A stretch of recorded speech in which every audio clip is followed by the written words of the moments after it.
Dobroveče, dobrodošli u najnoviju epizodu Nuggets Europe Srbija podcasta. Javljamo se ponovo iz 4 studija sa naše strane. U studiju broj 1 večeras u Zagrebu je Mislav, u studiju broj 2 u Beogradu večeras je Milan, u studiju broj 3 u Lincolnu, u Nebraski, u Sjedinjenim Američkim Državama je Voja i u studiju broj 4 u Pančevu moje ime je Miroslav. Dobroveče, momci. Dobroveče. Ono što obično ne volim da radim na početku, da ne bih smarao naše stalne gledaoce, ali sada moram barem jednom da uradim, to je da vas pozovem da zapratite našu Facebook stranicu Colorado Europe, našu YouTube stranicu Colorado Europe, kliknite na subscribe, pa onda kliknite i na ono malo zvonce koje će da vas podsjeća kada se pojavi novi video. To je posebno važno kada snimamo emisije uživo, jer ćete onda dobiti u pravom trenutku informaciju na vašem telefonu kako biste mogli uživo da se javite program, postavite neko pitanje i dobijete mišljenje od nas četvorice uglavnom. U svakom slučaju, večeras ćemo da radimo emisiju na engleskom jeziku, pošto imamo još jednog specijalnog gosta iz Amerike. Njegovo ime je Adam Mares, on je potpredsednik za kreativnu produkciju u kompaniji DNVR i prvi čovek DNVR Nuggetsa. Imamo veliku čast da će on da se nama pridruži večeras, pa da ne bismo mnogo odugovlačili, da ga pustimo u program. Valjalo bi. Ej! Dobroveče, Srbija! Oh, that was perfect, Adam. That was perfect. Perfect pronunciation.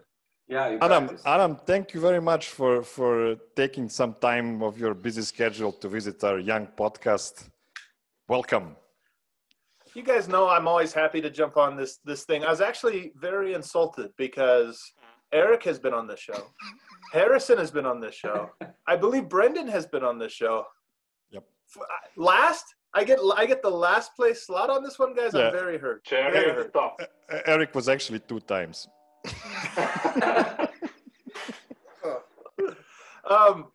It says here, though, I see you, Miroslav. It has a different name for you. Is this don't worry. It will be edited out later. This is nom de plume. Yeah, gotcha. This is normal. Okay, so welcome. Adam is the patriarch of Nuggets blogosphere. He is the undisputed Jokic whisperer, the guy that loved Nikola Jokic in America, first guy to love Nikola Jokic in America. Adam, tell me, is the fact that you have been the passing big man in the past the reason for your love for Nikola Jokic, or am I missing something else? No, I mean, that was certainly the first reason why I identified him and thought he was a better player than most people I thought he was early on, is because I value those skill sets in large part because I played a similar way. I was a big in high school and in college. I led my team in assists from the post, playing that style. So those types of skill sets I really, really liked. But of course, like anything, it's evolved over time, right? Now I've been watching Nikola for 6 years, and now my reference point to being a player at one point in my life being like him, now it's so much more than that obviously there's so many different things that he's done and so many different experiences along the way that it's a lot more than that now. Okay, tell me, today you are the vice president of creative production in DNVR, the one of the greatest sport media companies in Colorado. But in order to get to that position, you had to excel as a big stiff in Denver Stiffs and also in Locked On Nuggets podcast.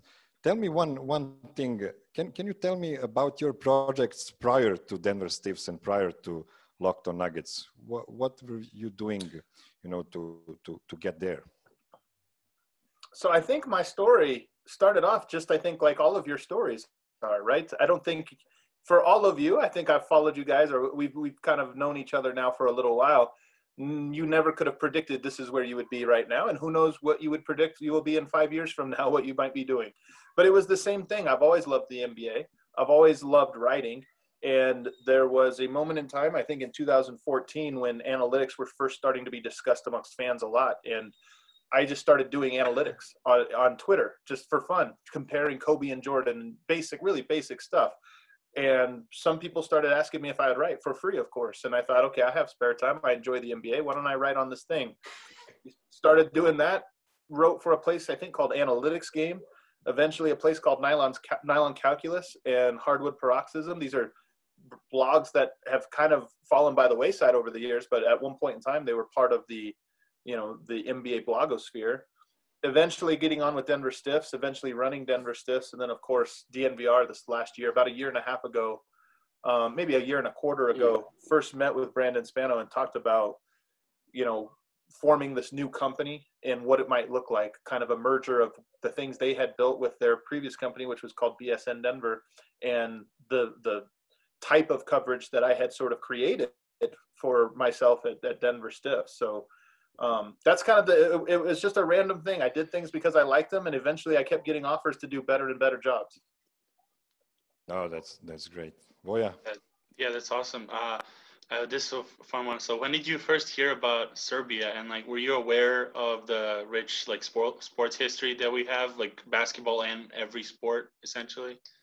So I've been lucky in my life. I've traveled to some like 30 countries. So I'm not one of these Americans that doesn't know where Europe is on a map, or like, oh, Serbia, I've never heard of this place. Like I consider myself to know about the about a lot of the world. But to be perfectly honest, though, with regards to basketball, of course you knew that Yugoslavia always produced a lot of basketball players. You knew that there was tall people from the region, but I didn't know really anything beyond that until Nikola arrived. And even then, when he first arrived, there was Nurkic, there was Gallo, we liked the team because it was like, oh, look at all these European players from all these different places, right? It wasn't one place. And so I wasn't necessarily in that first year with Jokic thinking a lot about Serbia, but obviously as he became a bigger and bigger story, you wanted to learn more and more. And then of course we met all of you beautiful people.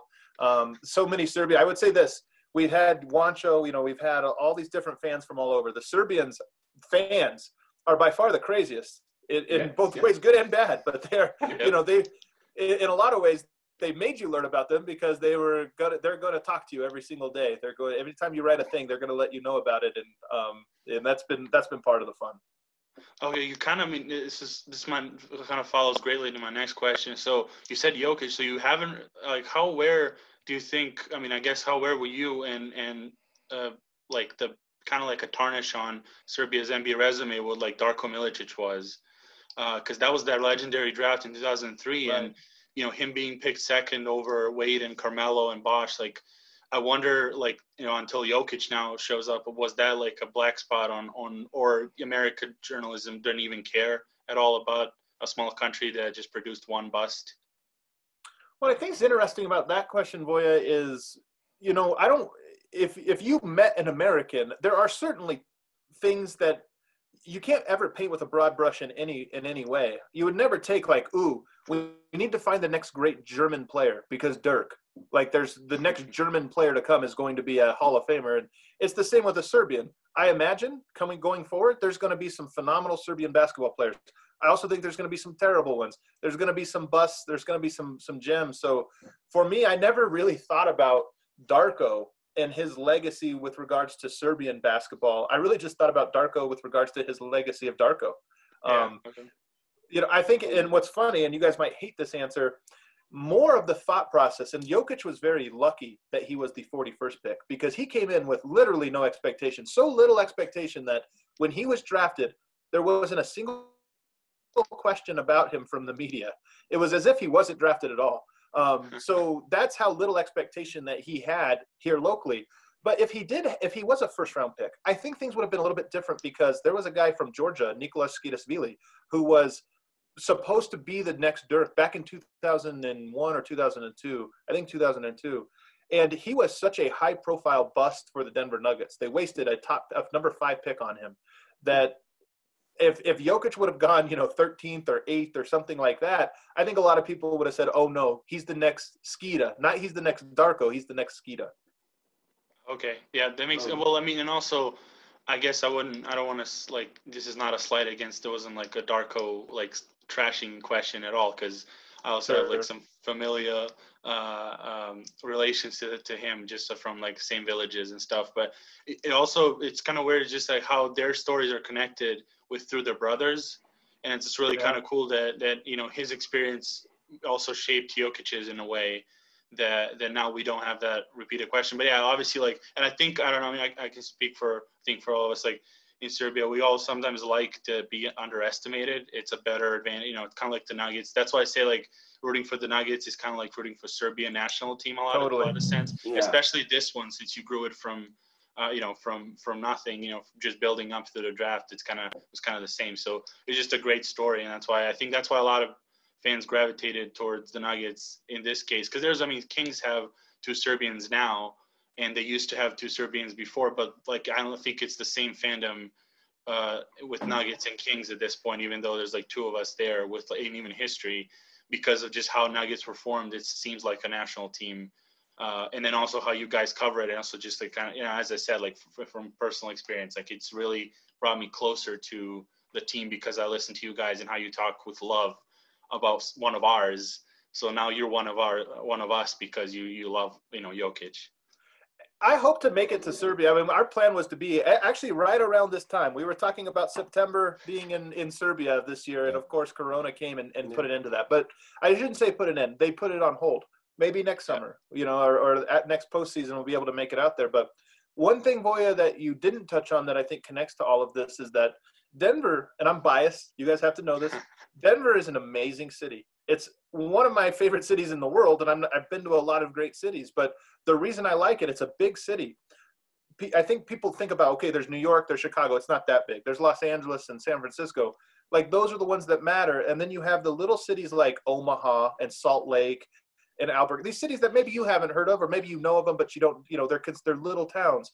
Denver is the capital of those cities. It's the biggest of the others. And I think so in that way, it becomes a representative of all of those other markets. And that's part of, I think, maybe the thing that maybe Serbians are catching on to the longer they're about it. But Denver very much considers itself a better city than a lot of the other cities people care about more, like Philadelphia, for example, which is whatever.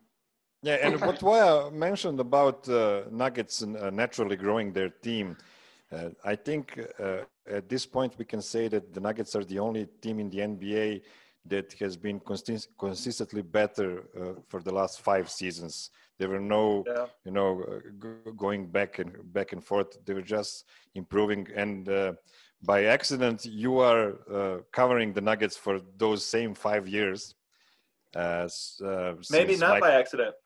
Yeah. This is what I wanted to say. Not by accident. Since Mike Malone came there. Tell me, out of those 5 seasons, we had 2 big jumps in the season 18-19. We had a growth from a team that was out of playoffs to the Game 7 of Western semifinals, and this time we went all the way to the Western finals. Tell me, which of these 2 seasons do you consider a bigger leap in Nuggets' progress? I think what's interesting is I wouldn't compare these 2 to each other. I actually would compare 2016-17 and this season. 2016-17 was the year Jokic became, to me, that's when the vision became clear, right? Like, oh, okay, who are the Nuggets? They're Jokic's team. And then, of course, Murray has changed that, and now it's Jokic and Murray's team, in my opinion. But 2016 was that year where it was like, look at this guy. Every night he started, after December 15th, every night there was something cool that was happening, and you thought, man, this guy, that you start daydreaming.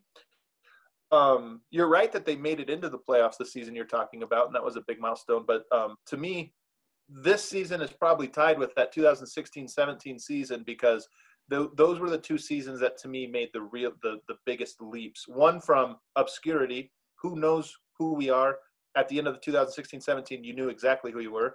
And then this season, which was, okay, they're good, but can they be great? And they got right to great's doorstep this year and did some great things along the way, including coming back and from 3-1 down twice and beating the Clippers. So to me, those are the 2 years they made the leap. The other 2 years, getting to, I think, 48 wins when they missed the playoffs, that was a step. Getting to 54 wins was like the exact same step, but those were steps along a similar process. to me. Oh, I love that answer. Okay, let's now turn on to the off season. At the moment, Nuggets have 10 players under contract for the next season, including Bol, who is on a two-way contract still, and they owe a bit more than $100 million to these guys, so they have like 30 million or less space of wiggle before they sign Jeremy Grant. I think we all agree that Nuggets should sign Jeremy Grant to an extension. But tell me, what do you think is the price that Nuggets wouldn't pay to have Jeremy Grant back? What would be the crazy offer from Charlotte Hornets that Nuggets wouldn't or shouldn't accept? Well, first of all, let me say that this is the moment of panic for everybody, because it's the start of, we're not even in free agency and everybody's like, oh God, what if somebody offers him all this money? Jeremy Grant's a really good player at a couple of things. I mean, his skill set is very narrow. Now, it happens to be narrow in the way that's perfect for the Nuggets. Like, the Nuggets need a guy that can make three-pointers and can defend. But he's a horrible rebounder. He's not great at putting the ball on the floor. He doesn't really, make great passes or, do all these other things. He's not a great backside defender. He's just a good on-ball. So I think people are a little bit overestimating his value. People were shocked when I told them I think he shot 33% in the playoffs, because I think people thought he shot 45% or something. Yeah. 33% is about...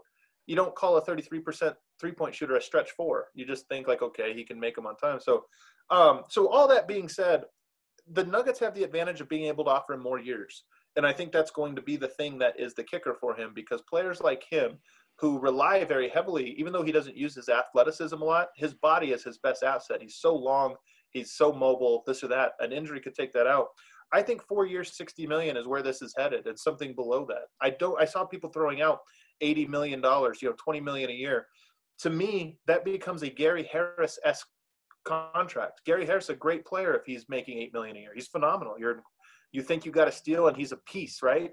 If he's getting $18 million a year, you think, well, this guy has to be a star, and he's not that. I think Jeremy Grant is much the same. His length is a little bit more rare. Gary Harris, fits into a little bit smaller of a box because of that. But I suspect that this is headed towards something like a 4 for 60 type scenario. Okay. And that's awesome. Sorry, I could jump in. You nailed it on one of the, during the season and during the playoffs. You talked about he can do things that not a lot of teams will offer him to do on the court. And I'll come back to one of the games. It was just a random, altitude games during the year.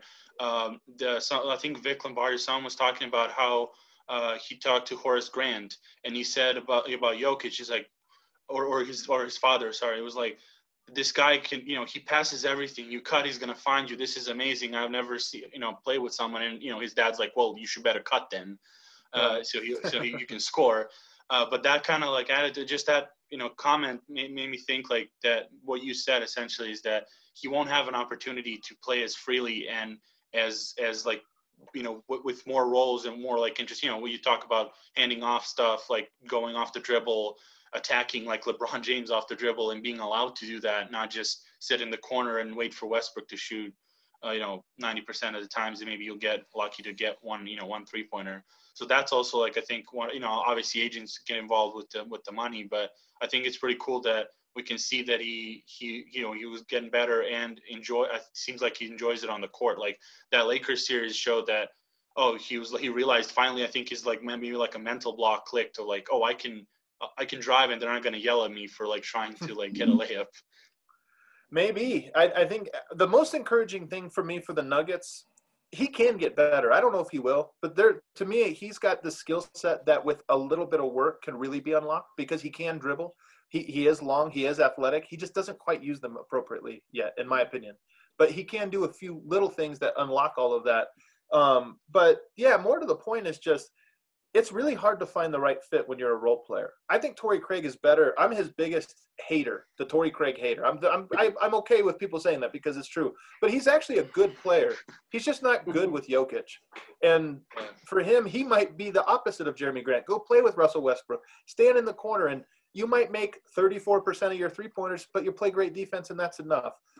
With Jokic, it doesn't quite work. So Jeremy Grant, I do think he's in the best spot to, one, get paid the most guaranteed money, to two, get to use his skill set, and 3 get to hide the things he's not good at. So I think I'm very optimistic about Denver keeping him on a not a team-friendly deal, but a fair deal. Yeah. Yeah. Okay. Great So Nuggets have a lot of free agents this off season. I wanted to say summer, but we are so far away from summer now. But the 3 guys that were in regular rotations are Millsap, Plumlee, and Craig. So how many of these 3 guys do you expect to see in Nuggets uniform come training camp? I'd be pretty surprised if Torrey Craig was back. Denver might find themselves in position where they need guys. This is the first time in a while that you look at it and you go, okay, they're going to sometimes it's hard just adding players because you have to find the actual number of pieces. It's not even about we need a good gun. We just need somebody. So they might be in that position, but I just think Torrey Craig, I don't think there's a friction between the front office and the coaching staff, but I do think that there is a little bit of a differing of opinions in terms of what needs to be on the court. And I think everybody knows, and especially in the front office, that the Nuggets need more shooting, and you can't give the coach an opportunity to play more defense at the expense of shooting. So my hunch is that Torrey Craig will be gone.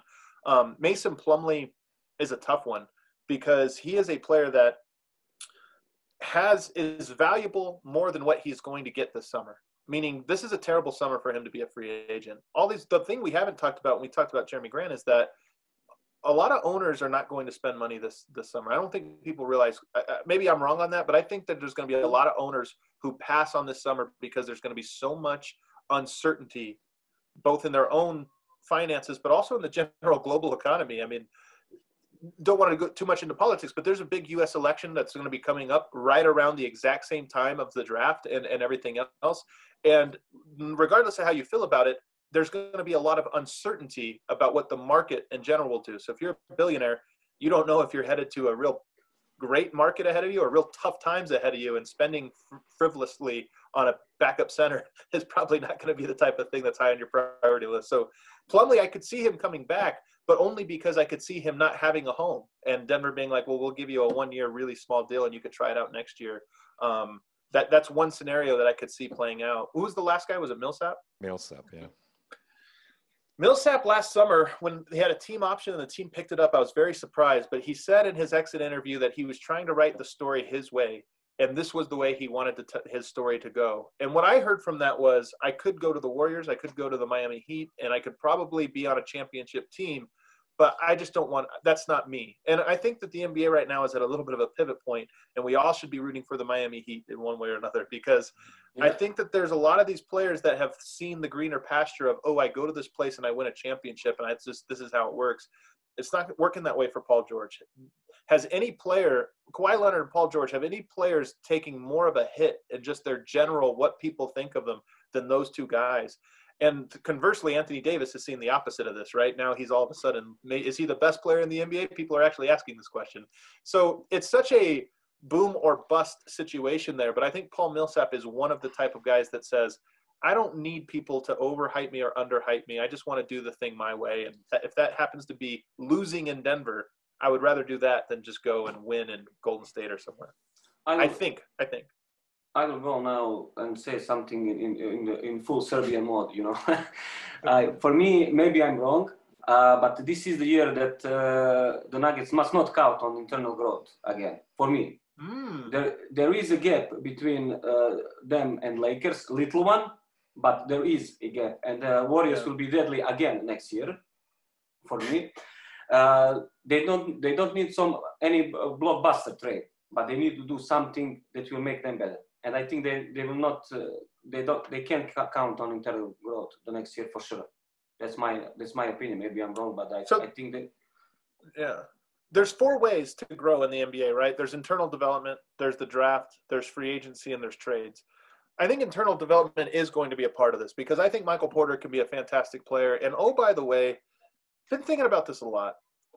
It's possible Bol Bol is actually the hidden gem of the Nuggets, like, second wave, right? Like, we keep talking about Michael Porter coming along. Bol Bol at least presents a possibility for this. So there is that internal development. Those guys can get better. Jeremy Grant can get better. But I think the draft probably won't have a big impact on the Nuggets this offseason. I don't think free agency is going to have a big impact on the Nuggets this offseason. To me, it's the trade market. And when you were talking about those players, I think it was less about bringing those back or not bringing them back or replacing them. To me, that looks lateral.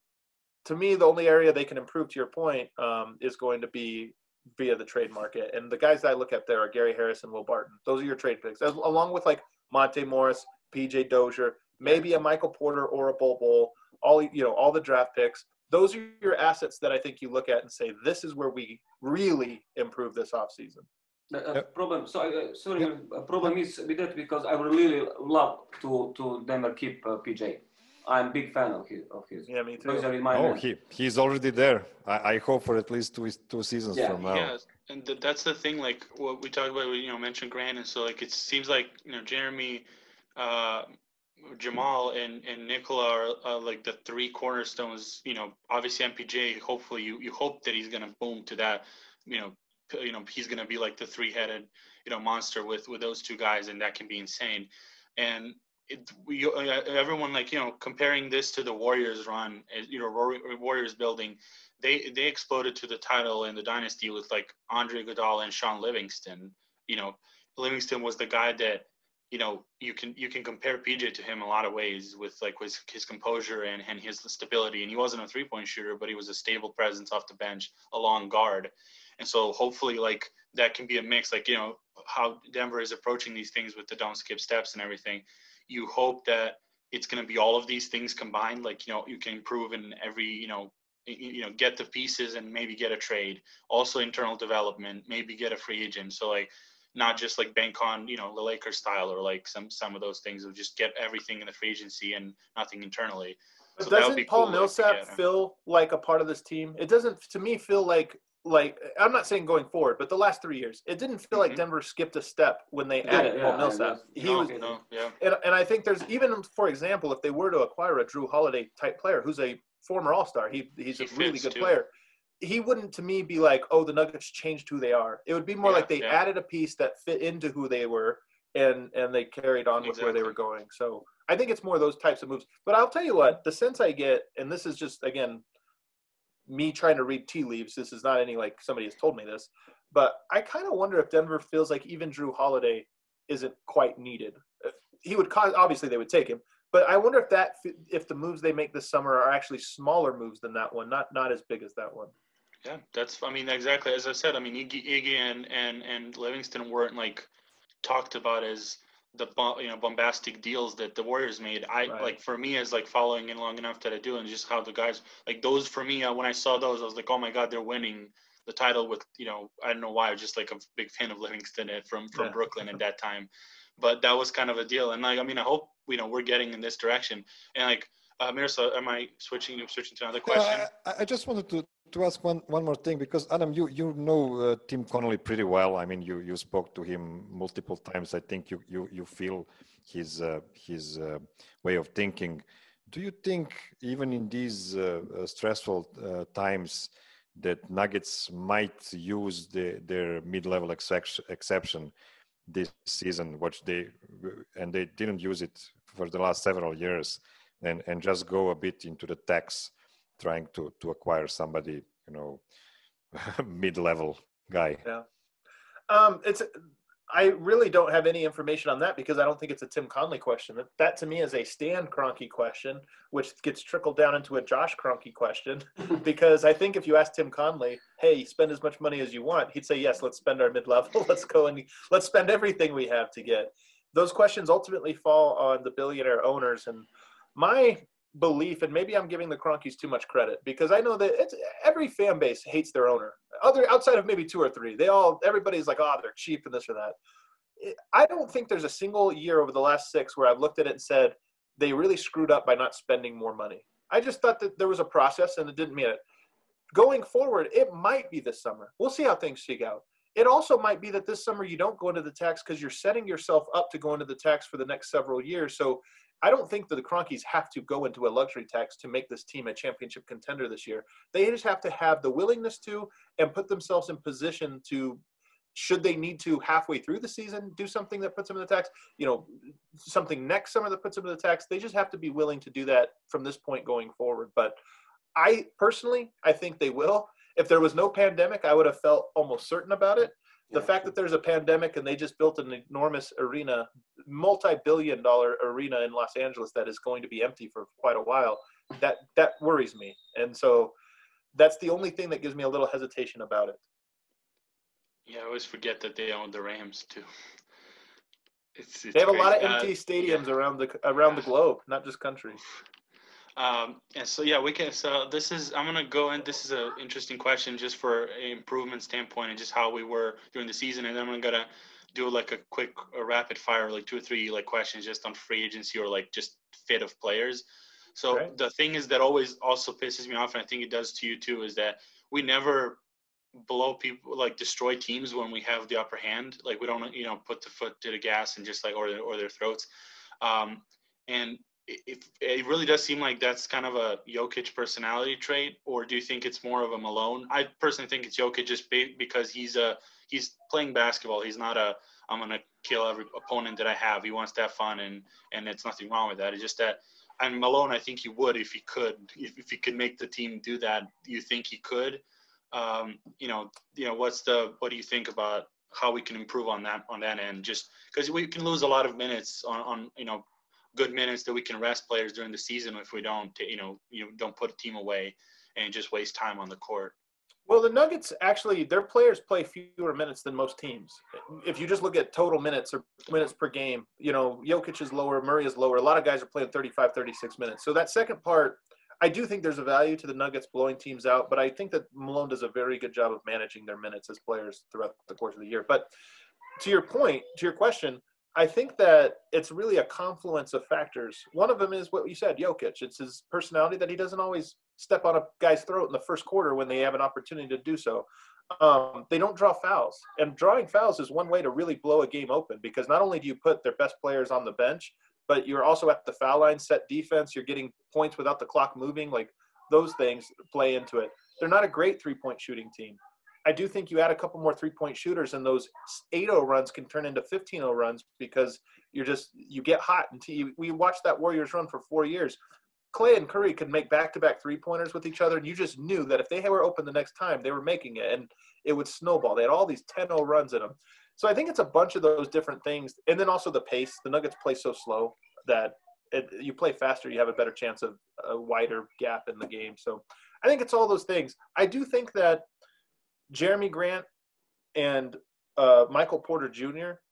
bring a lot of variance, and I think mostly positive variance. Paul Millsap and Jokic, that front court, beating each other without fouls but off of 2 points here or there, grinded out possessions, whatever. It's a little bit different than you open up that court. You might start to get those Warriors-esque runs where Murray, MPJ, Grant, Murray, MPJ, Jokic, all hitting threes in a row, and next thing you know, you look up, it's a 15-point game. Yeah, I agree. So that really perfectly brings me to the next question. So Bogdan Bogdanovic has he's personality-wise closer to Jamal than he is to Jokic. Like, he has that killer instinct like Jamal does. So do you think he would be a good fit for this team, or maybe Joe Harris would be more like an affordable or preferable fit? Or, if you want to bring who was the first one? Who was the first one? Bogdan Bogdanovic from the Kings. Oh, okay. Yeah. I don't know. Both of those guys are very interesting. They're great players, and I'm all for. You guys know me. I love offense, and I think about the NBA primarily offensively than defensively. And those guys, there is a part of me that looks at this and goes, one reason people talk about Denver needing to add defense is because they think Jokic is so bad on defense, and I don't think he is. I think he's better, and I don't think you have to have defensive aces everywhere in order to have a good defense around him.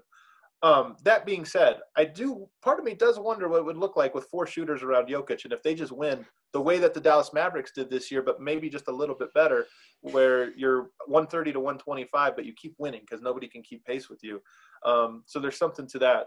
But I think you're looking probably more at Joe Harris would be great. I don't know if he's gettable. Bogdanovic would be great. I don't know if he's gettable either. I think there might be even a little bit less sexy moves than that. That Denver gets that don't seem sexy now, but you know what, Jeremy Grant, I think the diehards really loved him. But I went back to some of our competitors here locally and saw what they had to say about when Jeremy Grant was locking up Kawhi Leonard in Game 7 and I went back to see, like, because I remembered people saying Jeremy Grant's not going to make a difference against Kawhi Leonard's and Paul George's. And so I just remembered that. And I almost went back and retweeted those. I thought, no, I'll let it go. But I think it might be a move like that where we look at it. You guys know my guy is Lonzo Ball. But it might be a player of that nature where you look at him and you're like, okay, is other teams are getting, you know, some of the Joe Harris's and maybe some of these bigger names are getting signed. But it's like, no, just little pieces around the edge that really unlock what Denver does best, which is Murray, Jokic, and hopefully very soon MPJ. But I will tell something about Bogdan. With him, you obviously get some points, but you also get another great passing player, and he plays good defense. Bogdan is solid on defense, and he has height, so he would be great addition to the Nuggets. But it is hard to get him I think. Bielitsa too. Why don't we just get a Serbian team? I mean, part of me thinks it's. Millsap was so good for this team in a lot of different ways. But the one thing Millsap has done to the Nuggets and specifically to Jokic is clogged the paint over these last few years. And Jokic is so good he can make it work. But there's part of me that wonders what Jokic looks like with 48 minutes of a stretch four on the court. And Jeremy Grant is that. You know, Grant, Porter both going to be like combo forwards.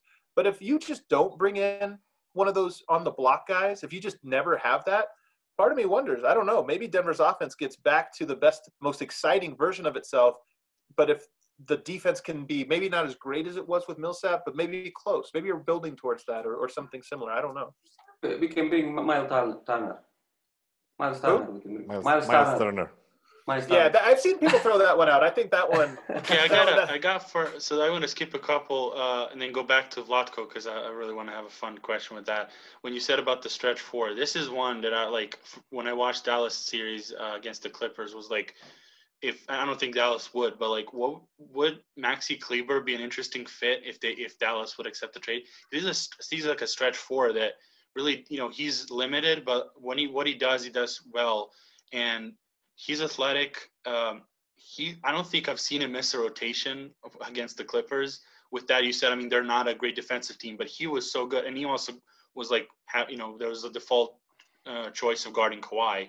You know, now we would have Jeremy Grant, but that would be like an interesting. Obviously, like you assume MPJ is going to get way better, and so he can get into the starting lineup. But Maxi Kleber would be like an interesting pick with Jokic, just because he can cover Jokic's back, but then also just shoots like 35 to 40% on three, like on a good year, you know, or catch and shoot mostly. Like he has a good percentage. Like, do you think that would work at all? Like in like a crazy 2K scenario? Not even crazy, just a 2K scenario. I don't think so. I think Denver needs to run a little bit more. The one thing that I think Denver has really learned through this, of course, every team needs shooting, but you need athletes and you need length around Jokic. I've always said he has the fastest mind in the NBA and the slowest body, but you need players that have that can play at the speed that he thinks it. And so Kleber's a good player and he does some things well, but I think you put a lineup around him that has, you know, Jeremy Grant and Michael Porter Jr., two guys that are going to be longer, faster, jump higher than everybody that's going to be guarding them. And you get one more guy in there, whether it's perimeter or interior. To me, that's probably where you're going to make up for it. That's where you're going to find the fit. So here's the thing about it though, Voya. It's hilarious to me that people 3 years ago talked about how hard it was to build a team around Jokic. I don't think there's bad players around Jokic. Like Maxi Kleber, would he work? Yeah. I don't think he'd work the best, but if he'd work, because everybody works except for Emmanuel Mudiay. Good point.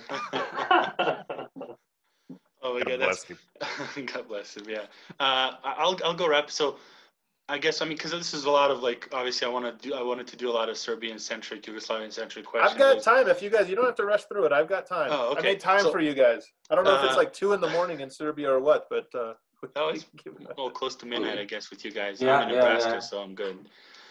Well, because we talk about backup centers. Boban's free agent. I wonder if he as like a backup and a super tall player with like very soft hands would be an interesting fit if you split his and Bobo's minutes as like a backup center, and also like how his effectiveness around the rim could that also be good on like Bol to like learn from him as well. I don't know if that would be like a crazy also like an addition. Obviously, like I don't think Nuggets should experiment a lot during this off season because you don't want to introduce more unknowns and uncontrollables and than you need to. But that's something also to fun to think about. Also, he'll bring a lot of national attention, like more than probably any of the guys that we have so far, except Jamal maybe. No, Bol is very popular. If he gets a chance, him and Michael Porter will really. I don't think people realize this with their market. You know, their. But Bol and Bobby show. I mean, Bol and Bobby show would be crazy. I don't see it. It's fun. I do see it. I wish that we could have an alternative universe where we try that. And the Nuggets run zone, and sometimes your zone has Boban and Jokic and Bol and Porter and Grant on the court, and you're just like, this is weird and it doesn't make sense traditionally, but who knows? In this simulation, it kind of makes sense because they run a 1-2-2 zone and nobody can score at the paint. So I don't think that would happen, but I would say that there's a lot of interesting possibilities for the Nuggets just based on how unique their players are and how much of the core is already sort of in place. That it's not the craziest idea. It's not as crazy as, say, putting Boban on the 76ers, right? Or something like that. Yeah, that was bad. Yeah, I have an idea. I was actually playing 2K right after the Nuggets got knocked out because I needed a fix of basketball, and I don't want to watch the Lakers right now. I need to rest from 80s flops for a few days. But I was playing, of course, with the Nuggets this season, and one idea that got to me was trading Will Barton and a first-round pick for Caris LeVert.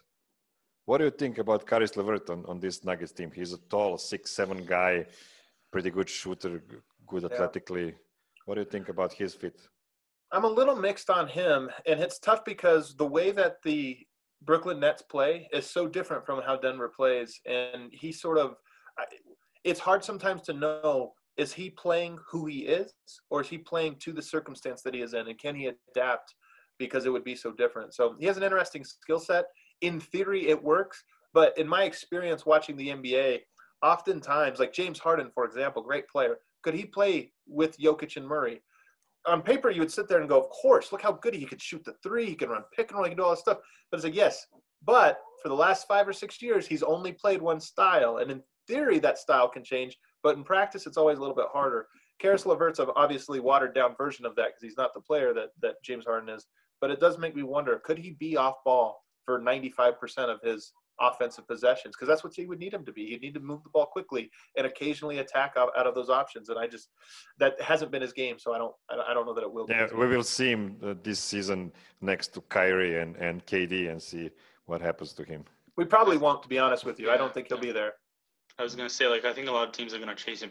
You're right, Adam. For that part, I would agree that he'd be for me, it was just like when you said it, it was a hard fit in my head to reconcile, because in Michigan, as far as I remember, he was a similar player. He had to have the ball. He improved, but I think he had to have the ball in his hands a lot more. And obviously, after Murray's showing, you're not going to give the ball to Caris and get Murray to play off ball. This is why I love Lonzo Ball so much, though, guys. He's such a smart player, and he's almost better.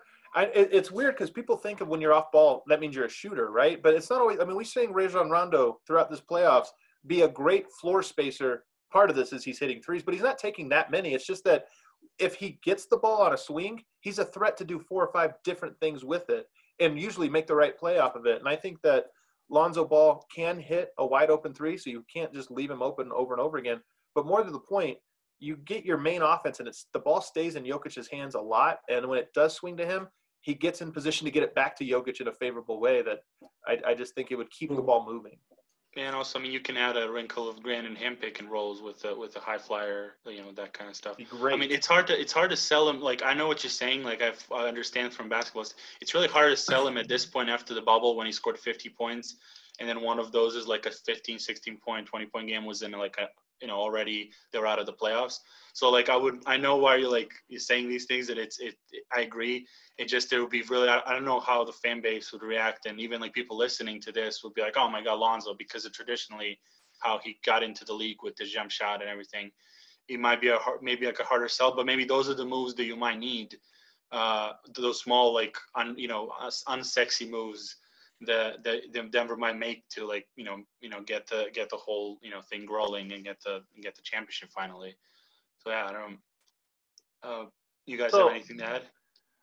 Yes, hello, Adam. So I feel like a fan in the VIP lounge, just watching the show from close up. So it's my time to say something. So nice to meet you finally, Adam. Adam, you know me as a Good to meet you too. ice cave guy, of course. Of course. So I wanted to ask you something. So we traded for Plumlee mostly because he is a great passing center. But what if we get a regular bulky rim protecting center for the bench? You know, maybe it's time for the Nuggets to move away from trying to copy Jokic style of play when he is on the bench, because nobody can actually replicate that. You know. Yeah. Think about. I completely agree with you. I actually think it's important, especially in today's NBA. You look at it, the Nuggets played the Jazz. They were nothing like the Clippers. Clippers were nothing like the Lakers. I think it's more important than ever in the NBA to have all bases covered, meaning having all types of players available to you so you can mix and match and make something happen. And I think the plan to go with Plumlee was a great one for the front office, because I really do think that he was another high character guy, you know, he does everything right, just in terms of being a professional. I do think there was something to having another ball handling center, because you got to develop your Beasleys of the world, your Montes of the world. Like, you got to develop guys that could now be plugged into Jokic, and it works. But Denver's over that portion of their rebuild. They're now into the contention, and it's more about having that wide range of skills that still fit together, but that can kind of adjust and adapt as given. So I'm with you. I think having a rim protector is essential for Denver, and I don't know who that's going to be, to be honest with you. I mean, who? Dwight Howard, no way. Oh, man. Oh. Hey, There's no way. If they guarantee us a title, if we get Dwight Howard, I would say no. I would rather go out on the first round than win a title with Dwight. Fans, the one thing I've learned from being behind the curtain and talking to people, and it's I don't know how to explain it. You have to be closer to the situation and know it. The personality of the team and of the players you bring in, it's a family. You can't bring people into your – it really is like a family. If you bring somebody into the family that just kind of throws the vibe off, it affects everybody. It doesn't matter if they – so a player, Dwight Howard's great. And who knows? No, I do know. Not Dwight Howard. But you need somebody that's not going to change the fabric of the team in a way that harms it. And he would certainly be a risk in that way. Yeah, we saw that with Jordan McRae, you know, when he comes, he had that moment with Malone, and we all know how that finished. So I think you saw it even more honestly with Nurkic, and that's why I think it had to happen that way. It wasn't, and I don't want to put the blame on any one person or anything here. We're kind of well beyond that, but I think there was a cloud over the Nuggets when he was here, and it was just one of those things where it might be better just to move on, to get this cloud out of the way, than it is to like try to make it work in a value standpoint or what have you. And it's worked out for everybody, really. Everybody. Yeah, I think you saw the Celtics with Kyrie, and just sometimes it's not a fit, and it's nothing wrong with that. He's a much better example of that. 1,000% a better example. I don't think it worked out for everybody, because Nurkic is doing good in Portland, and that doesn't make me happy at all. So. So I wanted to add something else. So you notice we were talking about Boban Marjanovic coming, Bogdan Bogdanovic, Maxi Kleber. So you see where we are going with this. We want to make the Nuggets the ultimate Europe team. So me as a Croatian, like the Spurs. Yeah. Me as a Croatian, I would also like to have a horse in this race, and that horse is not Dream Catcher. It's Dario Saric as a backup small ball center. What do you think?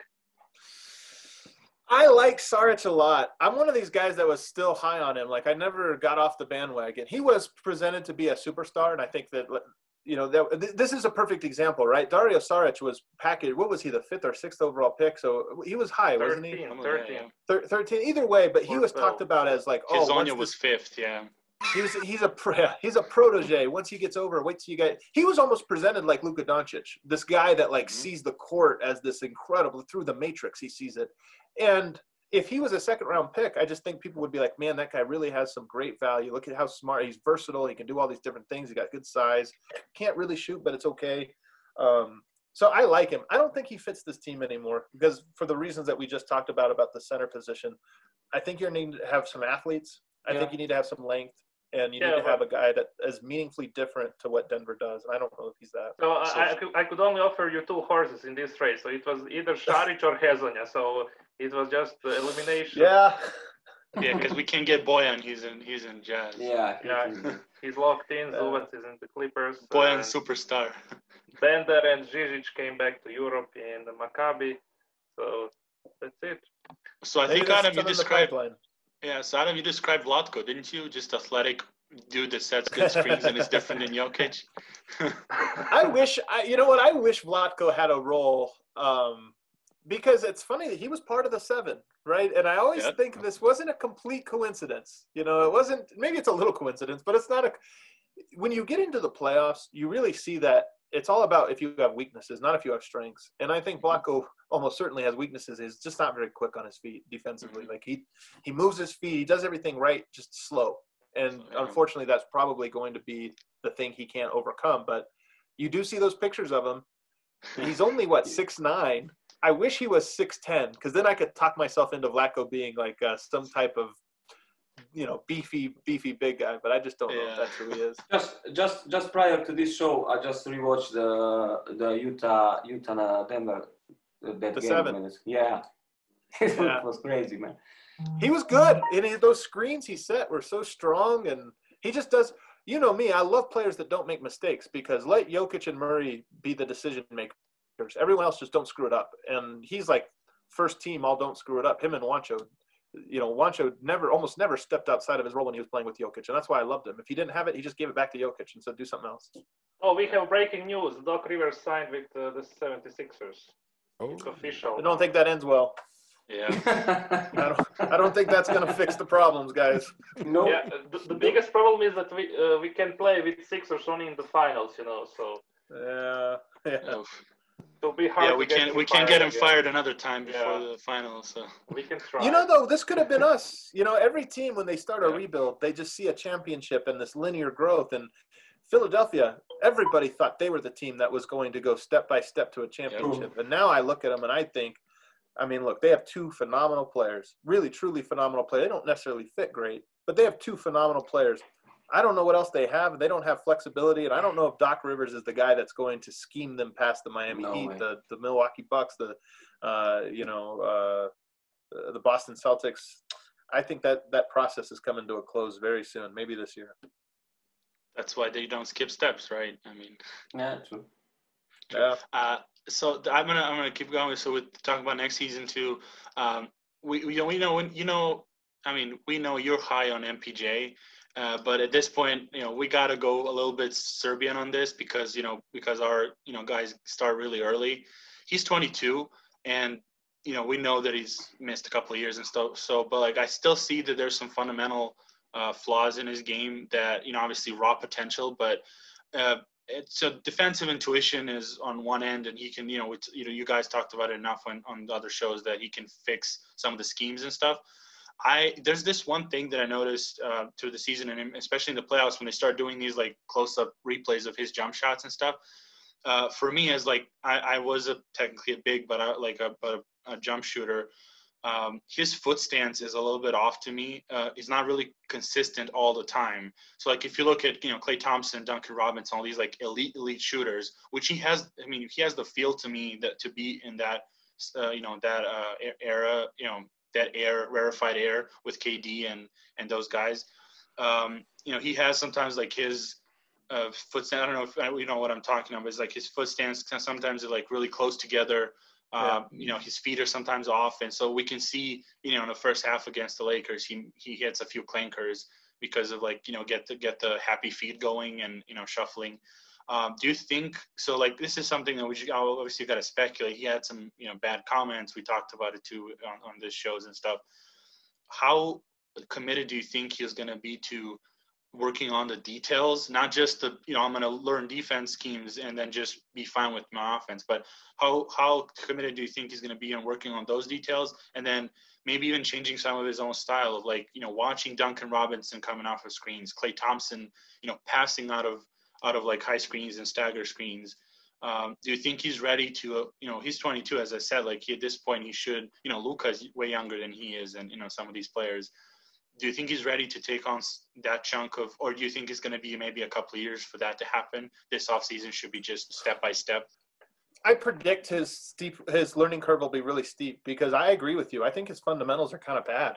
His balance is great. And that's, you know, like you talked about the footwork. Some guys can have great footwork, but it's just they're never quite on balance or whatever reason. Mm-hmm. He's so athletic that he's able to elevate off balance and land on balance because he's just he jumps so high. He's so narrow. So I feel like everything above the waist with his shot is really good and really repeatable.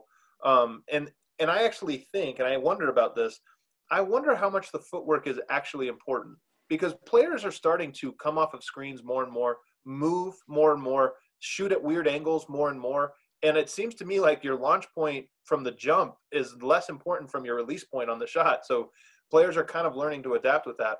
But he uses a lot of negative dribbles or neutral dribbles, you know, just a dribble in place before he does anything, and that's a waste. He does, you know, his footwork coming off of screen. He has no idea how to run a pick and roll properly. Like he is starting from a really, really low base point. The thing with Michael Porter, and that we're all going to learn this between now and then, his talent level, in spite of all of that, is just so high. We'll find out what he's motivated to do because Michael Malone had his exit interview today. And in that exit interview, he talked about how Michael Porter himself realized how much he was targeted on defense and how uncomfortable it was to be the guy that everybody was trying to take advantage of. So my hope is that this year has humbled him a lot and that he goes into this off season with I think he wants to be great. And that's more important than anything. There's a lot of players in the NBA I don't know that I would say that about. I think Michael Porter truly, sincerely wants to be the greatest player ever to live. Probably going to come up short of that. But Jamal Murray has that same thing, right? I think Jokic does too. He doesn't get enough credit for it. But I think all of those guys want to be great. So that's half the equation. And the other half is just, are they going to work on the things that get them to that point? I do know that he has some great trainers. Like he does work with some people that I think are very good at teaching the fundamentals. And I also just know that he went so long without playing basketball that, to your point, he's 22. But I think he has 2 years of makeup just because of like he didn't get to work on it's not a surprise to me that he's a little bit behind on the fundamentals. And this is a summer or an off season for him to catch up on a lot of that. And it could really unlock his game. No, of course, that was my point of him. You know, he missed time. That's why we can't hold the 22, you know, age against him. It's just that, do you think like it would be, you know, he can make up a lot of ground in one off season, especially if it's a prolonged one. And I mean, I'm glad to hear that he has good trainers and stuff because I really like none of us want to like hate on the kid. It's just that some of these things were, you know, worrisome as, you know, looking at people just picking him apart. But to be fair, Murray was the same way last year. And he, you know, all he changed was, you know, he bulked up and got some more confidence and you know, it was a flip of the switch for him this offseason. So I have another theory on Michael Porter's jump shot. I feel like he's missing much more open shots than really contested shots. I've been playing pickup basketball all my life, even in my 40s now. And I know a lot of guys that are like that. It's because when they're wide open, they have no idea how to shoot it. But when they have a guy in front of them, they use a high arc and nice form of shot to hit it. Do you feel, Adam, that there is some of that in Michael Porter's shot? I definitely think he likes contested shots because it's all about getting to your spot. And one of the things that makes him such a great prospect is you can't block his shot. So he knows that I can take the dribble, even if it's not really getting to the rim. I just get to that little spot right there and elevate, and you can't do anything about it. But again, I think these are things that can be cleaned up. And I think he's going to enjoy getting open shots here very, very, very quickly. Yeah, and it's not just his shooting is a part of it. I honestly don't worry about his shooting. I worry more about he needs to learn how to run pick and roll, and that's hard at the NBA level. There's so many little subtleties. I hope that I don't know why his cutting went away. I think in part because he was just so nervous about where he was supposed to be and what his role was. But when you watch him in the bubble, in the seeding rounds, he was cutting everywhere. He was just getting shots at the rim nonstop. And to me, that's the part of his game that I hope continues to develop, because if he does, Jokic is going to love it. I think Jokic loved him in the seeding rounds and hated him in the playoffs. And I think hopefully that they can figure out a way to get the best version of him for a whole season. Yeah, he needs to learn how to run with scissor, just cut. Right. I want to ask, yeah, okay. I was going to say, and bowl guys. I mean, the one thing I've talked about this on my show a lot, but the one thing I've consistently heard is that he's just such a smart player. And that Michael Porter's so talented, but let's be honest, he's slow to learn all of the nuances of the game. Bol, for all as talented as he is, when I hear that this is a guy, I mean, I just get excited about that because we talk about cutters. He's a 7'2" cutter. That's a great target. He's a 7'2" kick out guy. That's a great. And if he's a guy, I think Jokic loves guys that he feels play the game. That's why I think he would love Lonzo, because I just think he would always know exactly. They would be on the same wavelength. There'd never be surprises. I think Torrey Craig is the exact opposite of Lonzo Ball. Him and Jokic have never been on the same page, right? They're always on a different page. Yeah. And I'm hopeful that Bol will be a guy that, whatever talent he has and weaknesses, I just hope he's a guy that plays to the expectation of Jokic. Yeah, and that's, I mean, MPJ as well, like you said. I don't know, I mean, how much, you know, how much fans understand like how deadly that 3-man game can be if the pick and roll gets evolved into, you know, like a triangle, because off the help side that overloads that side. You can, you know, you have a 2-on-2 game. You know, usually someone will, you know, if it's Torrey Craig in the game, his defender will drop down and try to double or you know, Jokic or step out on Murray. If you have MPJ on that side, you're not going to do that, because every time, that's why I said with, you know, catch and shoot with his footwork and stuff, if he can get those open shots and punish the defense off any help or any mishap, you know, any miscommunication, that's just a killer. Like, you know, we saw how Golden State does, you know, how they obviously did an elite level. And then that would also, I mean, we have Grant on the other side that also can cut. You know, that means like the help side defense has to come from his, you know, the other side of the court, which leaves other people open.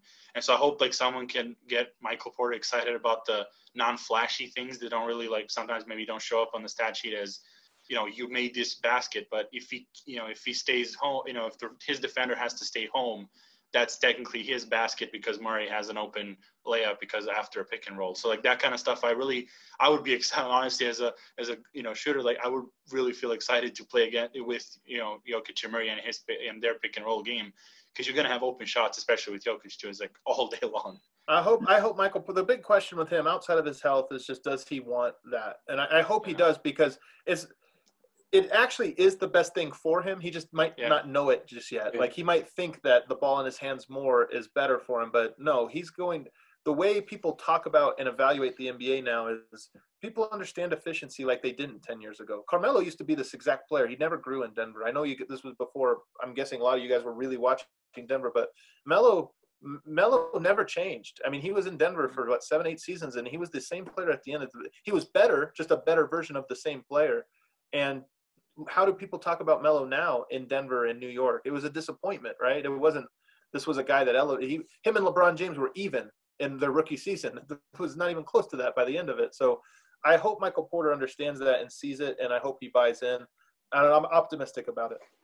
So while we were talking about Bol, I was thinking like, in my opinion, trading him is not an option, because he is much more worth to us if he stays than to use him as a trade chip, you know, because I remember like Nuggets front office don't usually, we either trade guys on their lowest possible value, like after after Ty Lawson's fourth DUI, or when we can't do anything more with them, like with Quancho and Beasley. So I want to ask you, like, what do you think about, is there a possibility that they will throw in Bol as a trade chip?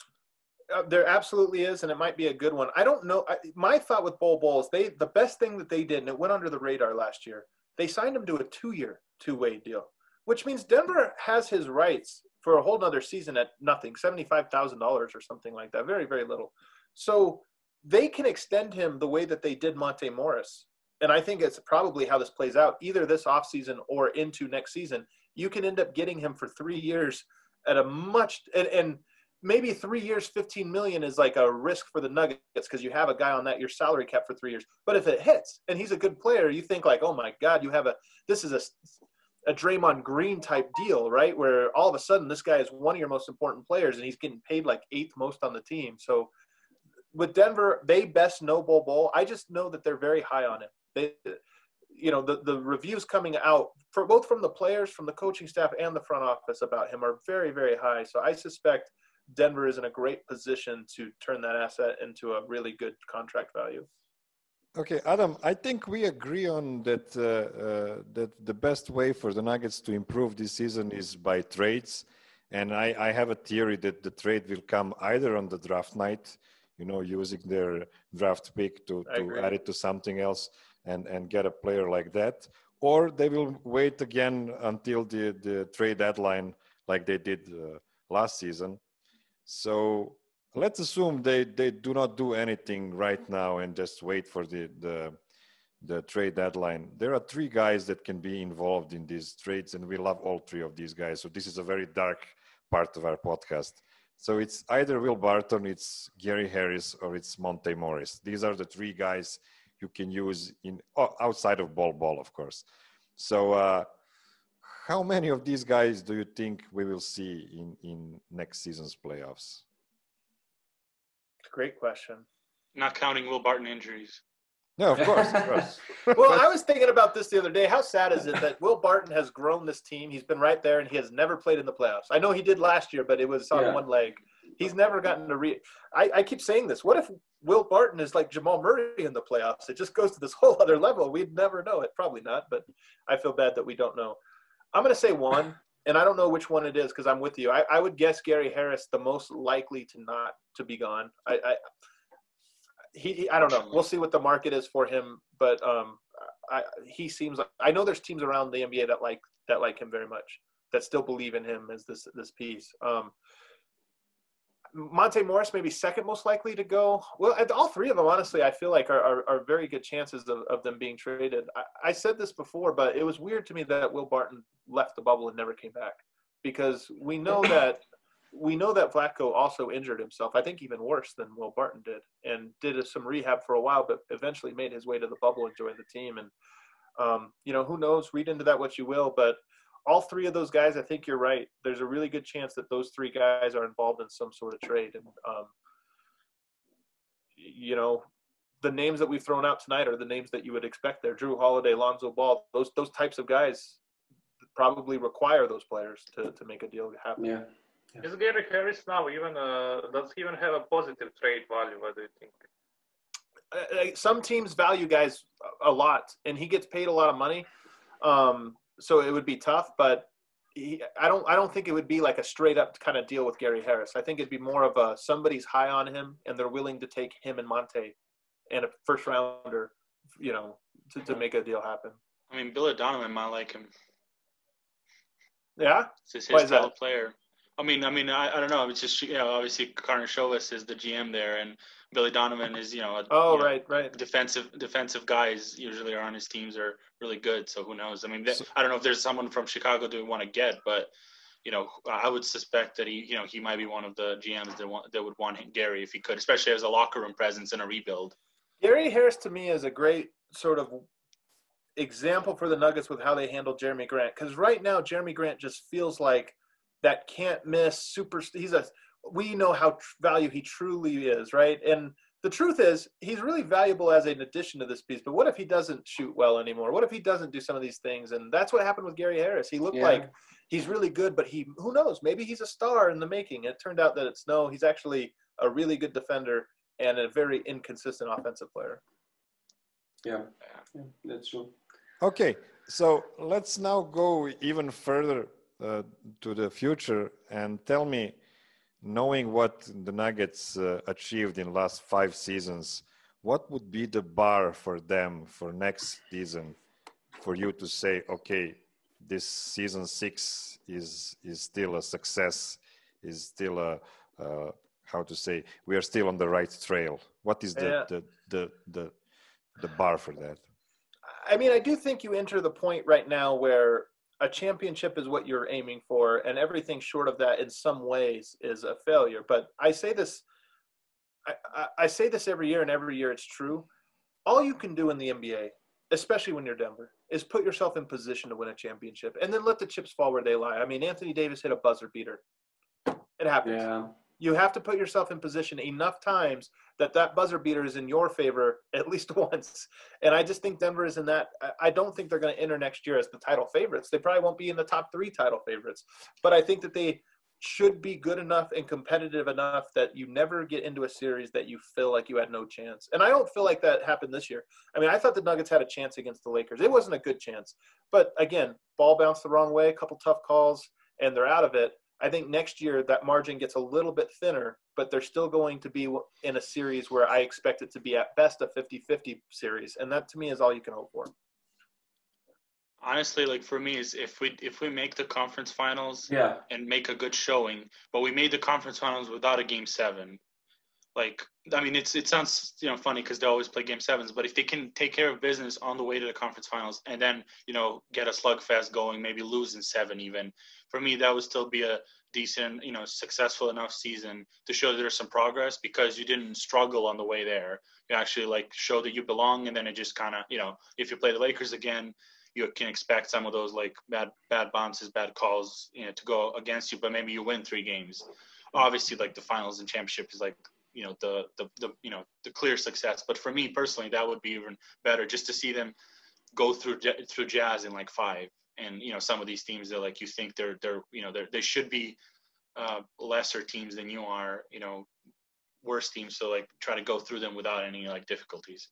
The other thing I think you say when you look at this Nuggets team is they are discovering the bits of their identity more every year. I hope that next year we get the ball popping more. I think there's a great opportunity for it.